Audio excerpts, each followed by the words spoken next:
यह विल का रजिस्ट्रेशन कैसे होता है? चलिए बेसिक स्टेप्स समझते हैं जो कि आपके लिए इजी हैं। सबसे पहले बात करते हैं स्टेप 1 की। विल रजिस्टर करने के लिए आपको सब रजिस्ट्रार ऑफिस जाना पड़ता है। ये ऑफिस आपके राज्य सरकार के द्वारा सेट किया जाता है। हर राज्य में यह ऑफिसेज अलग अलग जगह पर होते हैं, इसलिए आपको अपने एरिया के सब रजिस्ट्रार ऑफिस का पता करना होगा। आप आसानी से अपनी लोकल गवर्नमेंट वेबसाइट या फोन से यह जानकारी ले सकते हैं।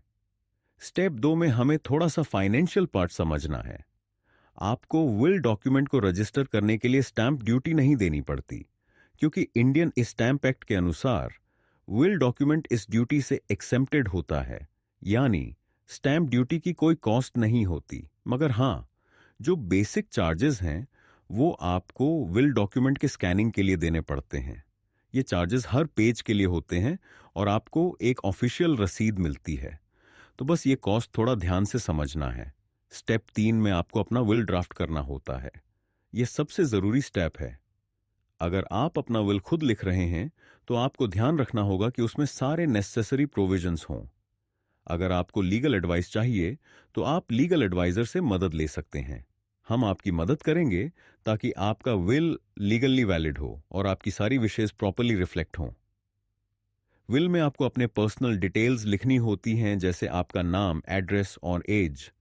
उसके बाद एग्जीक्यूटर को अपॉइंट करना होता है जो आपके डेथ के बाद आपका विल एग्जीक्यूट करेगा। और हां, अपने एसेट्स का डिस्ट्रीब्यूशन भी मेंशन करना होता है। जैसे मान लीजिए आपको अपनी प्रॉपर्टी अपने बच्चे को देनी है, तो आपको विल में यह क्लियरली लिखना पड़ेगा कि कौन सी प्रॉपर्टी किसको मिलेगी। स्टेप 4 में जब आप अपना विल ड्राफ्ट कर चुके होते हैं तो आपको 2 विटनेस की जरूरत होती है। ये विटनेस आपके विल को साइन करते हैं ताकि उसकी ऑथेंटिसिटी प्रूव हो सके। विटनेस को आपके साथ रजिस्ट्रार ऑफिस जाना होता है।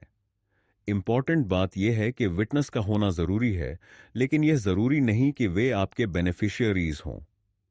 किसी भी न्यूट्रल पर्सन को विटनेस बना सकते हैं, बस उन्हें विल को साइन करना होगा।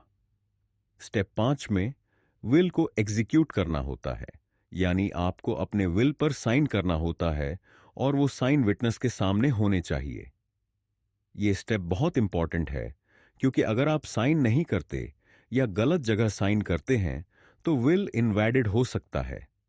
यह प्रोसेस सुनिश्चित करता है कि आपका विल वैलिड है और आपके इंटेंशंस क्लियर हैं। स्टेप 6 है अपना विल सब रजिस्ट्रार ऑफिस में सबमिट करना।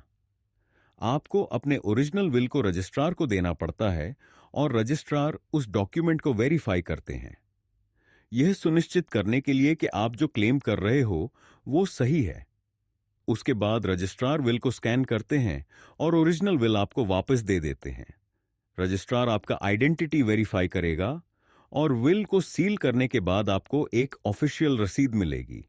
स्टेप 7 में जब आपका विल ऑफिशियली रजिस्टर हो जाता है, आपके पास ऑप्शन होता है कि आप अपना ओरिजिनल विल सुरक्षित जगह पर रखें।